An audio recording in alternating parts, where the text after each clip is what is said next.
ونصلي على رسوله الكريم أما بعد فأعوذ بالله من الشيطان الرجيم بسم الله الرحمن الرحيم.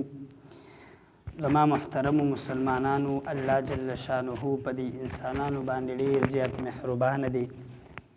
الله جل شانه په دې انسانانو باندې ډېر زیات رحم کوي. الله پاک ډېر زیات کریم او ډېر زیات رحیم ذات دی. محترم مسلمانانو، الله جل شانه د خپل بنده سره، د دې انسان سره، د دې مسلمان سره الله جل شانه د اویاو میندو نه زیات مینه او محبت کوي. زما محترم مسلمانانو، یو بت پرسته هغه 80 کاله تقریبا هغه د یا صنم اوازونه کول. محترم، یو ځل د هغې د خولې نه په خطا کې د یا صنم په ځای باندې یا صمد ووتو. الله جل شانه ورله آواز وکړو، یا عبدي، ای زما بنده څه رانه غواړي؟ محترمو، فرشتو عرض وکړو